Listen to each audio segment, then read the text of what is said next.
The uniparty's border sneak, that's the focus of tonight's angle. The uniparty in Washington is really talented at hiding the ball. Now, for several weeks, we've heard about the so-called bipartisan border bill that we're told by people like Senator James Lankford will provide powerful tools to address the crisis at the border. And even though sources have told me that the important provisions were finalized weeks ago, the key players want to pretend that there's still a lot of last-minute give and take happening. I'm here tonight to tell you, do not believe a word of that.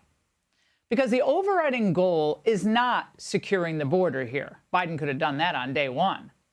The real goal that Mitch McConnell and Chuck Schumer care about is to get that $60 billion more for Ukraine, which McConnell thought would be easier if they tied it to new immigration legislation. Had a lot of discussion, obviously, about the border around here, but it's important to focus on the other rationale for the supplemental.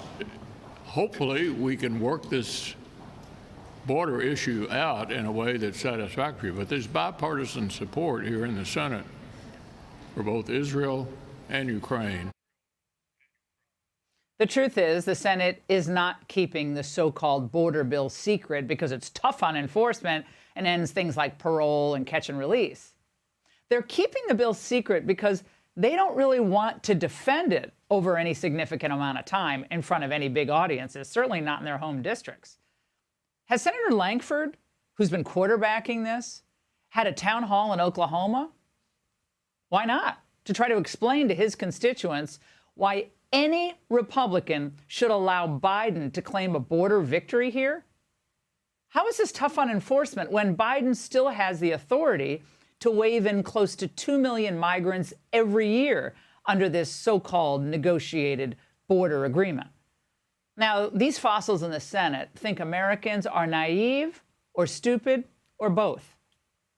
We are getting very close on the national security supplemental. We cannot simply shirk from our responsibilities just because a task is difficult. We plan to post the full text of the national security supplemental as early as tomorrow, no later than Sunday, leading to the first vote on the national security supplemental no later than Wednesday.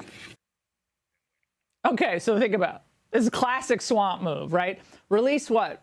200, 300, 400-page bill late on a Friday or over the weekend. You know it's not coming until Sunday. Then you force a vote on it just a few days later. Now, they wouldn't buy a car with this little information. They'd look under the hood, they'd test it out, right?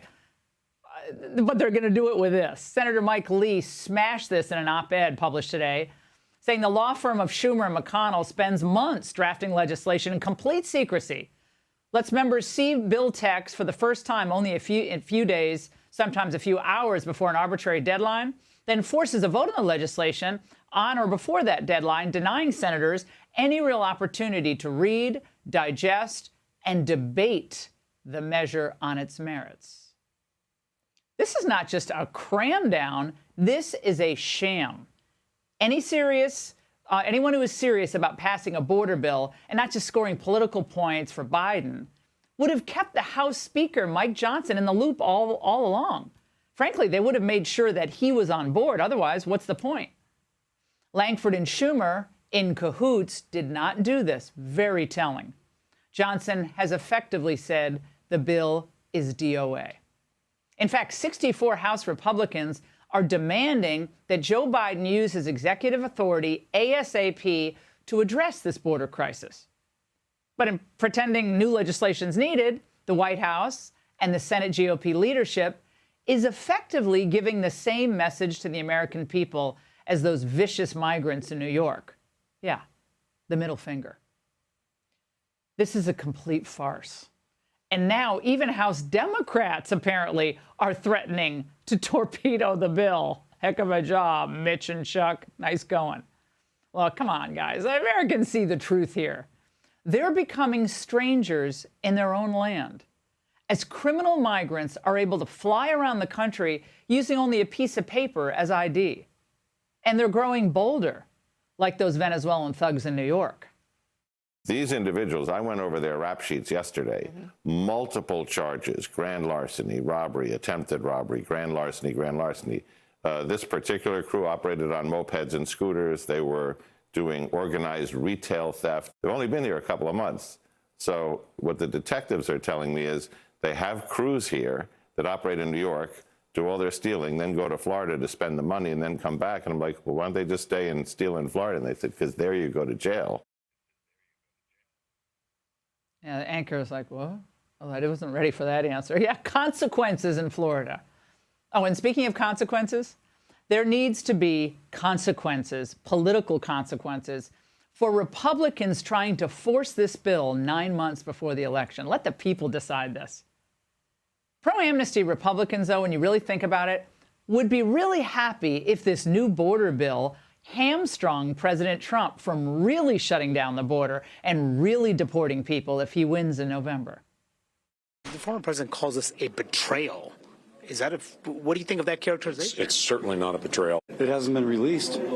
How does he know it's a betrayal if he hasn't read it? I mean, don't be ignorant. Read the bill. Cassidy is the absolute worst. He's a big spending disaster. And dimwit, we can't read the bill because y'all are hiding it from the people. But nice try.